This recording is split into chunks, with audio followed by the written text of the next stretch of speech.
Don't you want to try the coffee I made especially for you, honey? My husband James asked with an odd smile that didn't quite reach his eyes. I was sitting at my sister-in-law Nina's elegant dining table in her Nashville home, where we gathered for our monthly family brunch. The coffee cup in front of me had a strange, almost metallic smell that made my stomach turn. My name is Christina, and at 29, I never imagined I'd be questioning whether my own husband was trying to poison me. But after 3 years of marriage and countless incidents of accidental food poisoning, I had learned to be cautious, especially around her. She had a way of orchestrating situations that left me sick or humiliated, always with that same innocent smile James was wearing now. How thoughtful of you, I replied, forcing a smile while my mind raced. The aroma wafting from the cup was unlike any coffee I'd smelled before. It reminded me of the time last month when I'd ended up in urgent care after drinking tea at Nina's house. The doctors couldn't explain my symptoms, and she had insisted she'd made the tea exactly the same way she made her own.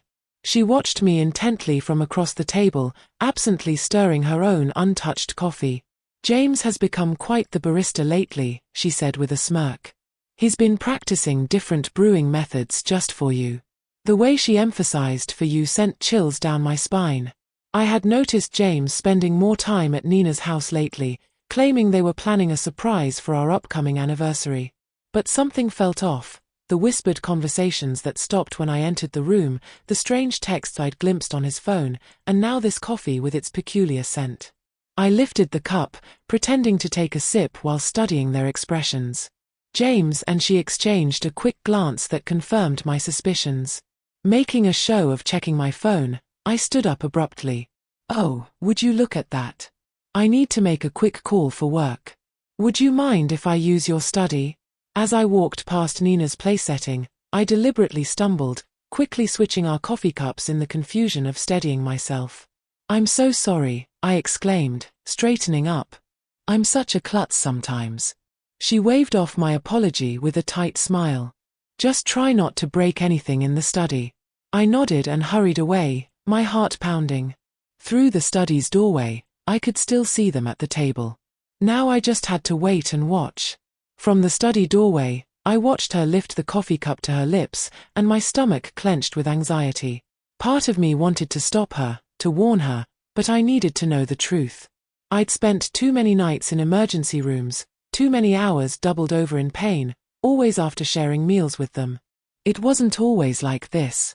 When I first met James at a friend's wedding in Nashville 3 years ago, he was charming and attentive. She had seemed welcoming too, inviting me to family gatherings and offering to help plan our wedding. But looking back, I should have noticed the red flags, the way she would accidentally spill things on my dress at important events, or how my food always seemed to have extra seasoning when she helped cook. The incident started small, an upset stomach here, a mild allergic reaction there. James always had an excuse ready. Maybe it was something you ate earlier, or you must be coming down with something. But the pattern was becoming clear. The worst was 2 months ago when I ended up hospitalized after eating breakfast at their house. The doctors found traces of something in my system they couldn't identify, but James convinced everyone I must have taken some expired medication. I gripped the door frame, watching as she took another sip of the coffee. James was typing on his phone, seemingly unconcerned. My own untouched cup sat cold on the table where I'd left it. The metallic smell still lingered in my nose, making me shudder. A slight tremor in Nina's hand caught my attention. She set down the cup, her face suddenly pale. "James," she said, her voice shaking, "something's wrong." James looked up, his expression changing from confusion to horror as he realized which cup she was drinking from. He jumped up, knocking over his chair. "What's happening?" Her hands were trembling violently now. I feel." She tried to stand but stumbled, grabbing the edge of the table for support. "James, what did you put in that coffee?" I stepped out of the study, my phone already recording. James was beside her now, his face ashen. "That wasn't supposed to be your cup," he whispered, but in the silence of the dining room, his words carried clearly. Nina's eyes widened with realization and fear. "Call an ambulance," she gasped, sliding to the floor. "Please, I can't." I dialed 911 immediately, my hand steady despite the chaos unfolding before me. She was on the floor now, her body racked with violent tremors. James knelt beside her, panic written across his face as he realized their plan had backfired spectacularly. Emergency services, yes, we need an ambulance at 1542 Maple Grove Drive, I said clearly, keeping my phone recording with my other hand. My sister-in-law appears to be having a severe reaction to something in her coffee. She's conscious but experiencing tremors. As I spoke to the dispatcher, Nina's eyes locked onto mine. The usual cold calculation in her gaze was replaced by raw fear. "Christina," she gasped, "you switched, you knew." The ambulance is on its way," the dispatcher assured me. "Please stay on the line." James was growing more frantic by the second. "What's happening? That wasn't supposed to. I mean, it wasn't meant for." "Shut up, James," she snapped through gritted teeth, her anger momentarily overcoming her distress. "This is all your fault. You said it would just make her sick enough to miss the board meeting next week. You promised it wouldn't be traced." My blood ran cold. The board meeting where I was scheduled to present my proposal for a major client account, the same account she had been trying to land for months at our competing firms. Everything started clicking into place. "The tea last month," I said, my voice surprisingly steady, "and the breakfast incident 2 months ago. Those weren't accidents, were they?" Nina's face contorted with another wave of pain. "The tea, that was supposed to keep you home during the Johnson contract presentation, but you went anyway." She clutched her stomach, doubling over. "James said, he said we just needed to discredit you, make clients think you were unreliable." The sound of sirens filled the air outside. James stood up, backing away from both of us. "Stop talking. You don't know what you're saying." "I know exactly what I'm saying," she spat, her words slurring slightly. "We've been planning this for months, ever since Christina started outperforming me at every client meeting. You were supposed to make sure she drank it today." The paramedics burst through the front door, and I quickly stepped aside to let them work. As they loaded Nina onto a stretcher, I stopped recording and sent the video to my private email, then to my lawyer. James stood frozen, watching as his carefully constructed plan crumbled around him. "I'll ride with her to the hospital," I told the paramedics, my voice firm. "After all, I need to make sure my sister-in-law gets the proper treatment." I met James's terrified gaze. "And I'm sure the doctors will be very interested in knowing exactly what was in that coffee." The emergency room at Nashville General Hospital was a flurry of activity as doctors rushed to treat her. I sat in the waiting room, my phone clutched in my hand, replaying the recording of Nina's confession. The tremors in her voice, the panic in her eyes, it was all the evidence I needed to prove this wasn't just paranoia on my part. "Family of Nina Anderson," a nurse called out. I stood up, noting James's conspicuous absence. He'd mumbled something about parking the car 20 minutes ago and hadn't returned. "I'm her sister-in-law," I said, following the nurse through the double doors. "How is she?" "She's stabilized, but we found concerning levels of toxins in her system." The nurse's expression was grave. "The doctor would like to speak with you about some unusual findings in her blood work." Dr. Phillips, a tall woman with graying hair and sharp eyes, was waiting by Nina's room. "Mrs. Bennett, could you tell me exactly what happened before your sister-in-law became ill?" I took a deep breath, pulling out my phone. "I think you should listen to this first."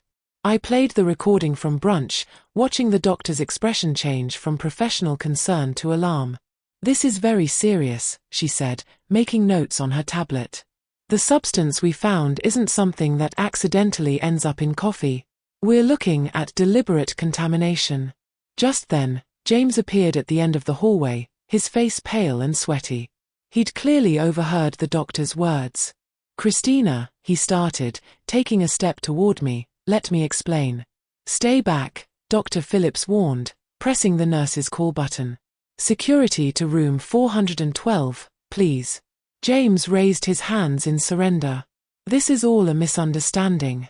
She was confused. She didn't know what she was saying. "Really?" I pulled up the texts I'd discovered on his phone last week, the ones I'd secretly forwarded to myself. So these messages between you and her about making sure she's out of commission before the Henderson presentation were just friendly conversation? His face drained of color. You went through my phone? After I found the strange vial in your desk drawer? Yes, I did. I turned to Dr. Phillips. Doctor, I've been hospitalized 3 times in the past 6 months with unexplained symptoms. I'd like to know if they match what you found in Nina's system today. The doctor's eyes narrowed. We'll need to run some tests to compare. Security will make sure your husband remains available for questioning. 2 security guards appeared, positioning themselves on either side of James. He looked trapped, his carefully constructed facade crumbling. Nina and I, he stammered, we were just trying to help you slow down. You were working too hard, taking all the big clients. She said if we could just make you take some time off. By poisoning me? My voice was steady, even as my hands shook with rage. How long have you been doing this? Was it you who tampered with my food at the Christmas party too? James's silence was all the answer I needed. Behind him, I could see Nina's room, where she lay connected to various monitors. Her earlier bravado was gone, replaced by the fear of someone who knew their schemes had finally caught up with them. Detective Mendoza is on her way, Dr. Phillips said quietly. She'll want to take statements from everyone involved. I nodded, feeling a strange sense of calm. The truth was finally coming out, and there was no going back. Detective Mendoza arrived within the hour, her presence commanding attention in the sterile hospital corridor. She was a seasoned investigator who specialized in domestic abuse cases, and she listened intently as I played the recording from brunch and showed her the text messages. Mrs. Bennett, she said, reviewing her notes, you mentioned previous hospitalizations. Can you tell me more about those incidents? I pulled out my phone again, opening a document I'd been quietly maintaining for months. The first time was in February, after a dinner at Nina's house. I had severe stomach pains and dizziness. The second was in April, the tea incident, and then in June, after breakfast with them. My voice remained steady as I continued. Each time, the symptoms were similar but just different enough that the doctors couldn't pinpoint a cause. The detective's eyes narrowed as she looked at my detailed log of dates, symptoms, and circumstances. And you've been keeping records? Ever since I noticed the pattern. I hesitated before pulling out another phone from my purse. I also started carrying a backup phone with a different number. I used it to record conversations when I was around them. I have several where she and James discuss their plans, though they're careful not to be explicit. In one of the recordings, Nina's voice came through clearly. The Henderson account is worth millions, James. We can't let her ruin everything we've worked for. Just stick to the plan. A few days of illness should be enough. James's response was equally damning. I've got something stronger this time. She won't make it to the presentation. Detective Mendoza's expression hardened as she listened. Through the window of Nina's room, I could see my sister-in-law was now awake, looking significantly less confident than she had at brunch. The hospital is running toxicology screens, the detective informed me. Dr. Phillips has already identified several substances that don't occur naturally. We'll need samples from your home as well. A commotion down the hall caught our attention. James was arguing with the security guards, his voice rising in desperation. I need to speak with my wife, he shouted. Christina, please, you don't understand. We were trying to protect you. Detective Mendoza stepped between us. Mr. Bennett, you're not helping your case. We've already found evidence of premeditated. Premeditated? James laughed, a hollow sound that echoed through the corridor. We were just trying to slow her down. She was working herself to death, taking all the major accounts. She said if we could just make her take some time off. By poisoning her? Detective Mendoza's voice was sharp. That's not protection, Mr. Bennett. That's attempted murder. The color drained from James's face. Murder? No, that's not. We never meant to. Then what exactly did you mean to do? I asked, my voice surprisingly calm. When you put something in my coffee this morning, what was supposed to happen? James's silence spoke volumes. Behind him, I could see her watching through her hospital room window, her face a mask of fear and calculation. I wondered if she was trying to figure out how to spin this, how to explain away months of systematic poisoning as some sort of misguided attempt at helping me. "We'll need both of their phones," Detective Mendoza told the security guards, "and I want officers posted at both doors. Nobody leaves until we get the toxicology results." Dr. Phillips entered Nina's room with a tablet in hand, her expression grim as she reviewed the test results. Detective Mendoza and I followed, while James remained outside with the guards. She tried to sit up straighter in her hospital bed, but the tremors hadn't completely subsided. "The toxicology report shows elevated levels of several substances," Dr. Phillips announced, her voice clinical. "Most concerning is the presence of a particular compound that's typically used in pharmaceutical testing. It's not something the general public should have access to." Her face paled. "That's impossible." James said it was just something to cause mild symptoms. "Mild symptoms?"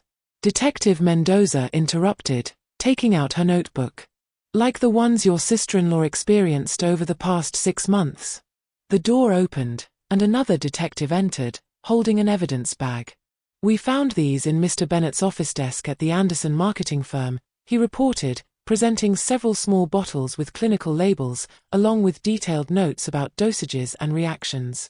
I felt my knees weaken as I realized the full scope of their plan.